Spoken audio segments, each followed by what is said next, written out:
நான் பார்த்துக்கிறேன் சார் சொன்னேன். சீனிவாசன் சொன்னார், என்னப்பா அவ்வளோ தைரியமாக சொல்கிறேன், மெயின் லைன் அது, நானும் வரேன் டியா இருந்தார் அப்போது.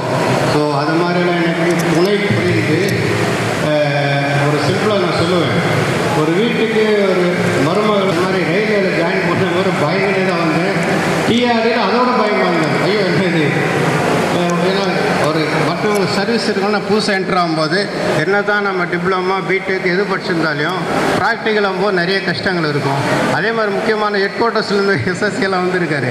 அவங்க நீங்கள் ஃபீல்டில் ஒர்க் பண்ணும்போது ஹெட் குவார்ட்டர்ஸ்லேருந்து நிறைய உதவிகள் எங்களை மாதிரி ஆஃபீஸரான பேருக்கு செய்வாங்க.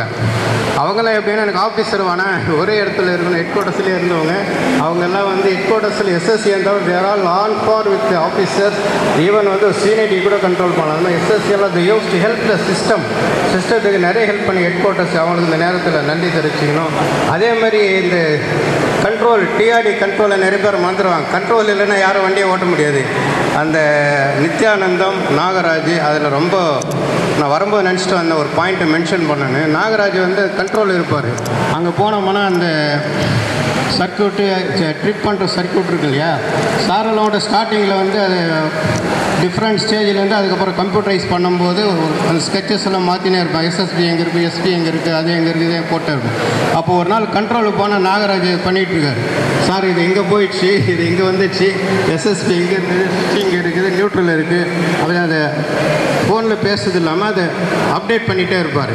இது மாதிரி கண்ட்ரோலில் ஹெட் குவார்ட்டர்ஸில் ஃபீல்டில் எல்லாம் இருந்து ரயில்வே வந்து நேரத்துக்கு ஓட்டி ஃபெயிலில் இருந்தாலும் நேரத்துக்கு அட்டன் பண்ணி ரொம்ப சிறப்பான முறையில் வேலை செஞ்சு யாருக்கும் எதுவும் பெரிய சொல்கிற அளவில் ஆக்சிடெண்ட்டு வேறு இல்லாமல் ரிட்டையர் ஆகி இவ்வளோ நாளும் நல்லபடியாக இருக்கிறது. நீங்கள்லாம் சொன்னீங்க சாருக்கு, காதர் சாருக்கு இது மாதிரி உடம்பு சரியில்லைன்னு. அவர் நல்லாவே இருப்பார். இப்போ அவர் செய்ய வேண்டியதெல்லாம் செய்ய வேண்டிய சாப்பிட்றது கொள்றது எல்லாமே அளவாக சாப்பிட்டு லிமிட்டாக இருந்து இருந்தால் ஒன்றும் நான் பல காலம் இருப்பார். கடவுள் அவர் துணை இருப்பார். நம்முடைய ப்ரேயர்லாம் அவர் சப்போர்ட்டாக இருக்கும். அதனால் அவருக்கு மட்டும் இல்லை, எல்லாருக்கும் என்ன ஒரு விஷயம் நான் வந்து டீரான பேர் கற்றுக்கிட்டு என்னென்னா, ஆன்மீகம் அப்படின்ற ஒரு விஷயத்தை கையில் எடுத்துங்க. அது முஸ்லீமாக இருந்தாலும் சரி, கிறிஸ்டியனாக இருந்தாலும் சரி, இந்துவாக இருந்தாலும் சரி, ஓடுற ஓட்டத்தில் ஒரே மாதிரி இல்லாமல் ஓய்வு பெற்று டைம் இருக்குது, அதில் ஆன்மீகத்தில் கொஞ்சம் ஈடுபடுங்க. அதுதான் என்னுடைய நான் சொல்ல வேண்டிய மெசேஜ் என்று சொல்லி குணானந்த் சார்லாம் வந்திருக்காரு. அதனால் ஆன்மீகத்தில் ஈடுபடுங்க அப்படின்னு சொல்லியிருக்கேன். சொல்கிற அதே நேரத்தில் முன்னாடி எனக்கு வந்து ஸ்லோகம் பாடினார் சார் வரதுக்கு முன்னாடி. நான் ஒரு பாட்டு பாடி, யார் இது எங்கேயோ பார்த்த மாதிரிக்குன்னு சொன்னார் சார். நானே தான் அந்த இடம், நான் ஒரு முருகன் பாடல் பாட்டு பாடுறேன். அரோகரா பச்சை மயில் வாகனனே சிவ பால சுப்பிரமணியனேவா, எந்த நிச்சயெல்லாம் முந்தன் மேலே வைத்தேன், எள்ளளவும் பயமில்லையே. பச்சை மயில் வாகனனே சிவ பால சுப்பிரமணியனேவா, எந்த நிச்சயெல்லாம் முந்தன் மேலே வைத்தேன், எள்ளளவும் பயமில்லையே. அலைக்கடல் ஓரத்திலே மோகனே நீ அலையா மனம் தந்தாய், உனக்கு அந்த கோடி நமஸ்காரம். அலைக்கடல் ஓரத்திலே எங்கள்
அடுத்தபடியாக இந்த விழாவிற்கு வருவந்திருக்கின்ற retired deputy K Unnikrishnan sir அவர்களை பேசுமாறு மிக தாழ்மையுடன் கேட்டுக்கொள்கிறேன். Dear friends,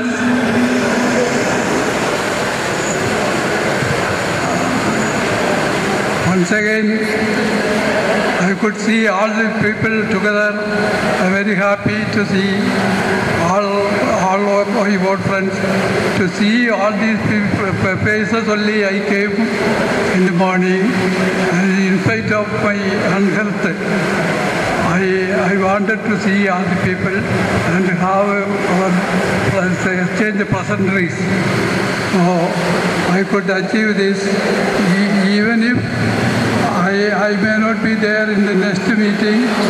I do not know what God is giving to me. So I am happy that one aspect I could complete today. Remind me coming over here. Okay, thank you.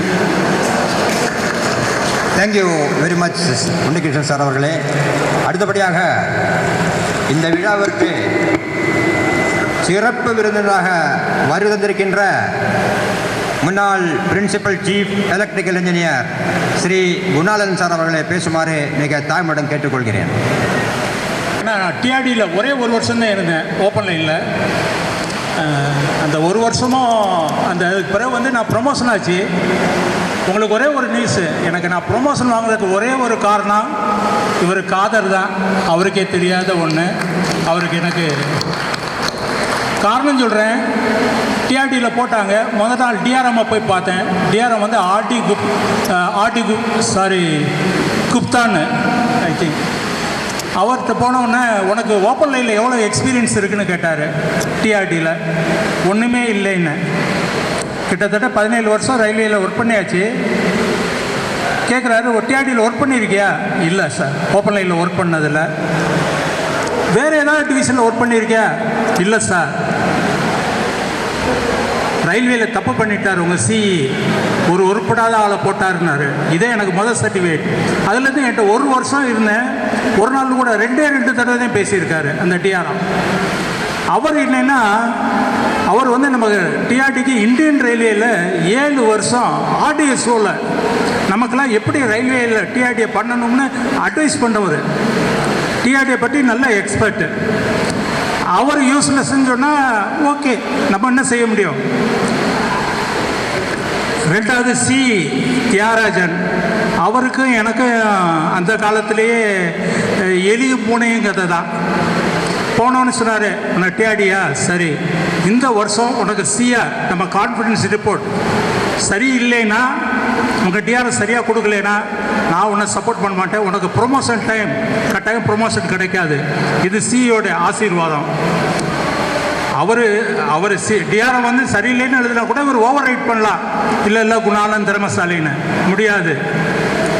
அடுத்து ஒரு நல்ல காரியம் பண்ணார். பாஸ்கோன்னு ஒரு நல்ல திறமையான அதிகாரி நம்மகிட்ட இருந்தார். அவரை வந்து மாற்றினார். மாற்றிட்டு புதுசாக ஒரு அவர் யார், இவர் நார்த் இந்தியன், அவர் ஜெயின், அவர் ஒருத்தர் வந்தார். அவரை போய் போட்டார். புது ஆள், பாச தெரியாது, பொன்னேரியில் போடுறார் போஸ்டிங். அவரை அந்த செக்ஷனில் 2 நாளைக்கு ஒருக்க ஃபெயிலியர் ஆகிற இடம் அன்ரெகுலேட்டர் ஓவிச்சு ஒன்றும் ரெகுலேட் பண்ணாது. என்னென்ன பழி வாங்கணுமோ அவ்வளோ பண்ணார். அது பிறகு அவரும் பேசலை. சியும் பேச மாட்டார், டிஆர்எம்மும் பேச மாட்டார். இந்த நிலைமையில் வந்து நம்ம ஓவிச்சு ரெஸ்டோரேஷன் ஒன்று போனால் அப்போ ராவன் அவர் பேர் சிஇடி சொல்லாரு, குணாலன் உங்களால் 1/2 மணி நேரம் சொல்லியிருக்கான்ல பாரு, எவ்வளோ நேரம் ஆக்குறான்னு பாரு. 1/2 மணி நேரம் ஆகும், 3/4 மணி நேரம், 1 மணி நேரம் ஆகும். சொன்ன டைமை கீப்பப் பண்ணுறதே இல்லை. அப்போதே நட்டையும் போல்ட்டையும் இந்த நட்டுக்கு இந்த போல்ட்டு சரியாக இருக்குமா டெஸ்ட் பண்ணிக்கிட்டு இருப்பாங்க. இந்த சூழ்நிலையில் டிஆர் அப்படியே வெறுத்து பார்ப்பார், பேச மாட்டார். ஆனால் ஓய்ச்சை பற்றி ஒரு வார்த்தை கூட பேசினதில்லை அந்த ஒரு வருஷத்தில். கடைசியில் வந்து பார்த்தேன், நான் செஞ்சது ஒன்று தான். அப்போ வந்து டிஆர்டியில் இந்த செக்ஷன் ஃபெயிலியர்னால் அந்த செக்ஷனில் இருக்கவங்க வந்து பண்ணுவாங்க, பக்கத்து செக்ஷனில் இருக்கவங்களும் வாங்கப்பான்னு சொல்லிட்டு ஒரு தடவை வந்து காதர் அது மாதிரி வந்துட்டார்.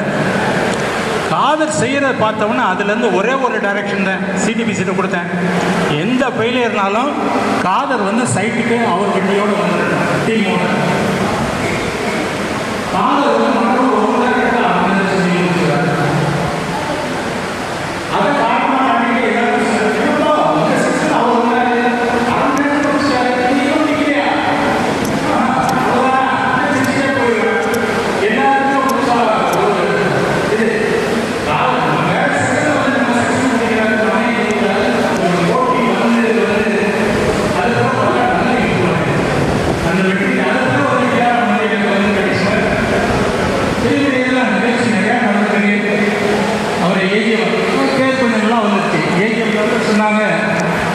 ஒரு தடவை சென்ட்ரல் ஸ்டேஷன் முழுதுமே அடிபட்டு ஹோட்டல் அடிபட்டு போச்சு.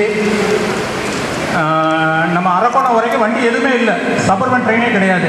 காலையிலேருந்து ரிசர்வ் பண்ணோம்னா ஜிஎம் சொல்லி ஏஜிஎம் அப்போ வந்து சேதுராமன் ஒருத்தர் நல்ல மனிதர், ரொம்ப திறமைசாலி இந்தியா ரெண்டு அவரை நீங்கள் போய் சைட்டு போய் பாருங்கள் ஏஜிஎம்.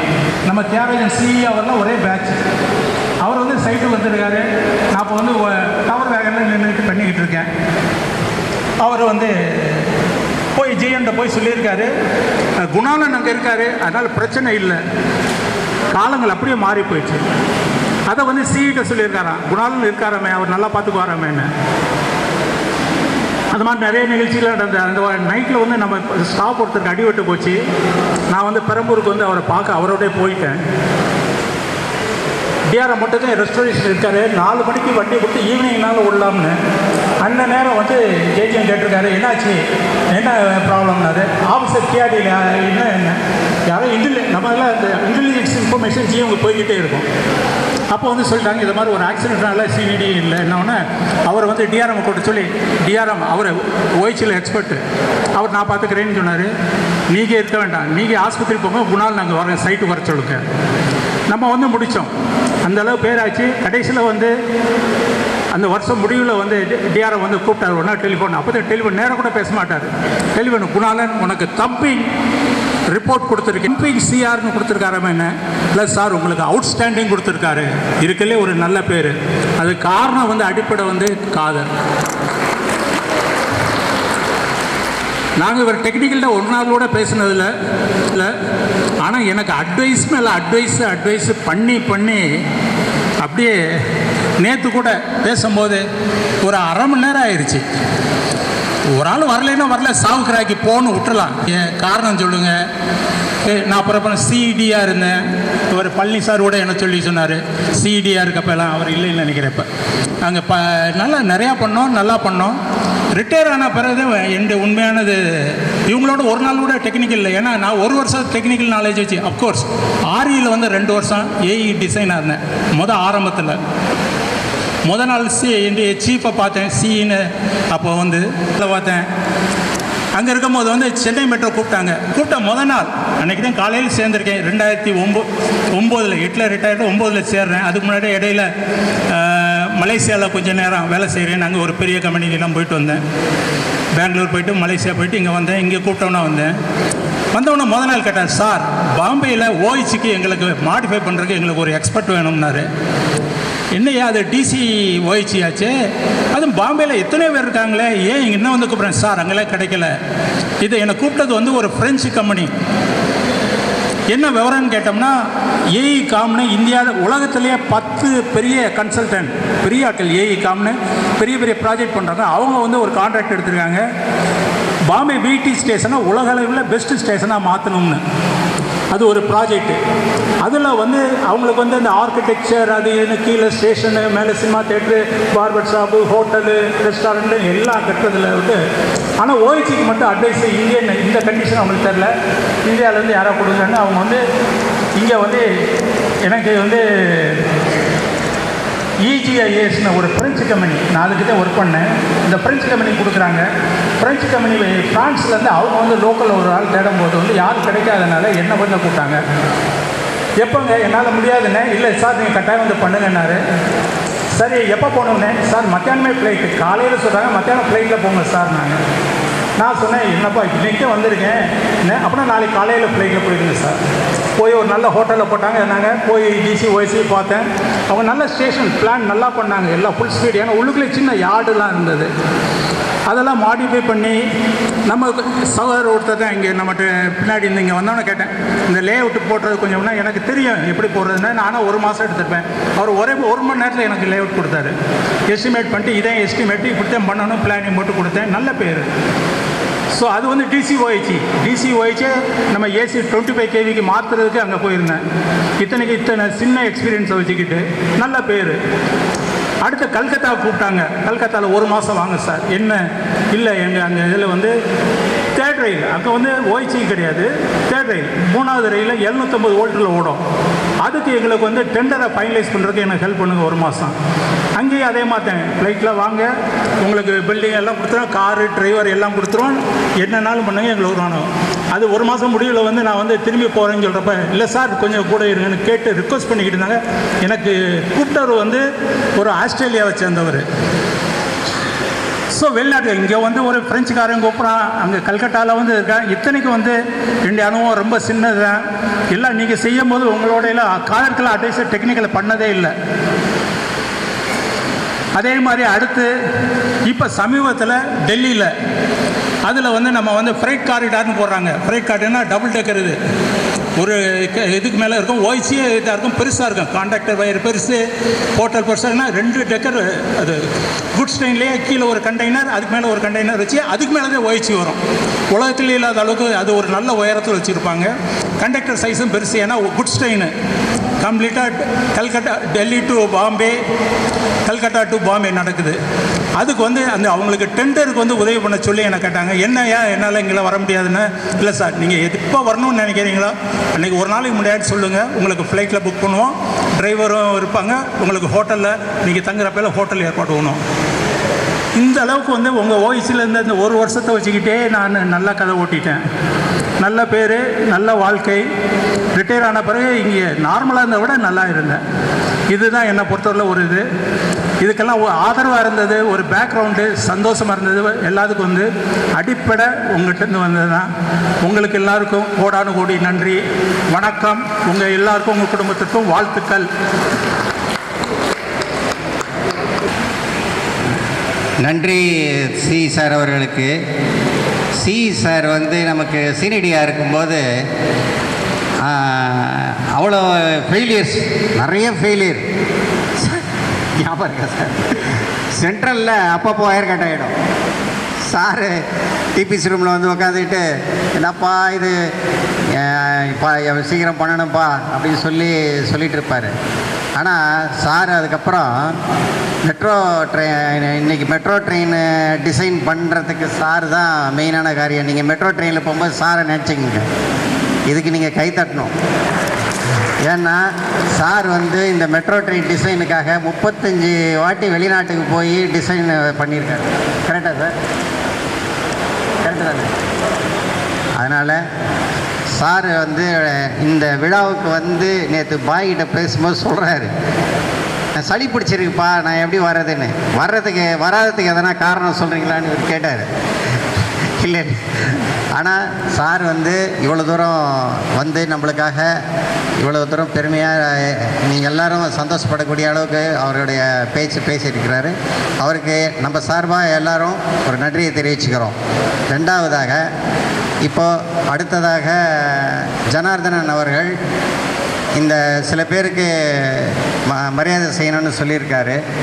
அது முடிஞ்சோடனே ஒரு தேசிய கீதம் இசைப்பாங்க. அப்போ எல்லோரும் ஏஞ்சி நிற்கணும்.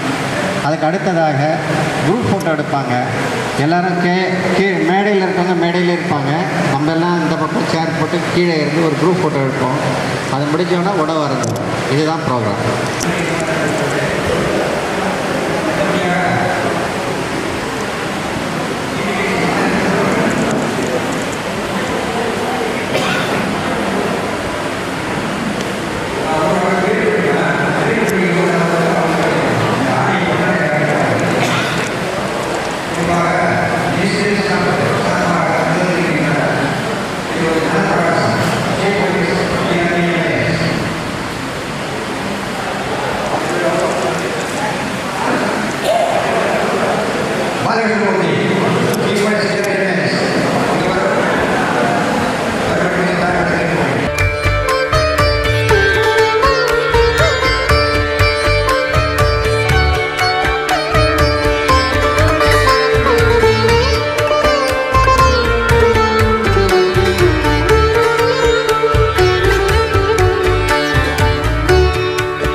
செய்கிறேன். அப்துல் காதர் ஆகிய நான் இந்த மேடையில் நான் இருக்கிறேன் என்று சொன்னால் என்னுடைய தாய் தகப்பனுடைய ஆசீர்வாதம், மனைவியுடைய ஆசீர்வாதம், நான் பெற்ற குழந்தைகளுடைய ஆசீர்வாதம், எதிர்வரிசையிலே அமைந்திருக்கும் நண்பர்களுடைய ஆசீர்வாதம், இவர்களினால் நான் இன்று இந்த மேடையிலே நின்று பேசக்கூடிய வாய்ப்பு எனக்கு கிடைச்சது. கடந்த 1 மாதத்துக்கு முன்னால் வடபள்ளியில் என் பையன் அழைத்து சொந்த பந்தங்களும் சொல்லிவிடுங்கள், நான் பிழைக்க மாட்டேன், நான் இறந்து விடுவேன் என்று சொன்னேன். உடனே பையன் டாக்டரை பார்த்து பையன் இப்படி சொல்கிறான் அதனால அவர் எல்லாமே 4 டாக்டர் வந்து செக்அப் பண்ணாங்க. அவர் ஒன்றுமே இல்லைங்க நாங்கள். அப்போ இன்னொரு டாக்டர் வந்தார். அவர் வேறு ஒன்றும் இல்லைங்க, அவர் யூரின் ட்ரபிள், அது தாங்க முடியல, அவர் இப்போ உட்கார முடியாது அப்படின்னு சொன்னோடனே அப்புறம் யூரின் ட்ரபுக்கு ஆப்ரேஷன் பண்ணுங்கன்னாங்க. சரி பணம் 1,60,000 கட்ட சொன்னாங்க. கட்டின உடனே 2 நாளில் நல்லா ஆயிடுச்சு. ஊர்லேருந்து வந்தவங்கெல்லாம் பார்த்துட்டு திரும்பி போயிட்டாங்க. என்னுடைய நண்பர்கள்லாம் வந்தாங்க, எல்லாம் பார்த்து போனாங்க. இன்றைக்கி நான் மேலே நிற்கிறேன்னா, இன்றைக்கி நான் மனுஷன் நிற்கிறேன்னா என்னுடைய தாய் தகப்பனுடைய ஆசீர்வாதம், மனைவியுடைய ஆசீர்வாதம், எதிர்வரிசையில் இருக்கும் நண்பருடைய ஆசீர்வாதம் தான் காரணம் என்பதை நான் உங்களுக்கு தெரிவித்துக் கொள்கிறேன். அதனால் இந்த உலகத்தில் ஒன்று சொல்கிறேன், தெய்வம் ஒன்று இருக்குமையானால் முதல் தாய் தகப்பனை வணங்குங்கள், மனைவிடத்தில் அன்பாயிருங்கள், தன் பெற்ற குழந்தைகளிடத்தில் அன்பாயிருங்கள். உங்களுக்கு நீண்ட ஆயுசு கிடைக்கும், நீண்ட ஆயுசு கிடைக்கும். வியாதி நீங்கிவிடும். அந்த வியாதி எனக்கு இல்லையே போகும். அந்த வியாதி இப்போ மனசை விட்டு போயிடுச்சு. அதனால் தாய்க்கு அன்பாருங்க. தாய் தம்பி இல்லையா அவங்களுடைய அண்ணன் தம்பியோட இருங்க. அம்மா இல்லையா அம்மாவுடைய கூட பிறந்த அக்கா தங்கச்சி அன்பாக இருங்க. எல்லாமே நல்லா ஆகும். நீண்ட நாள் வாழ்வீங்க தெரிந்து கொள்கிறேன். நன்றி, வணக்கம். அமைதி காத்து எழுந்து நின்று நம்ம தேசியத்துக்கு நன்றி செலுத்துமாறு உங்களை அன்புடன் கேட்டுக்கொள்கிறேன். தேசிய கீதம் முடிந்த பிறகு குரூப் ஃபோட்டோ எடுப்பார்கள். அதற்கு பிறகு உணவு. ஓகே.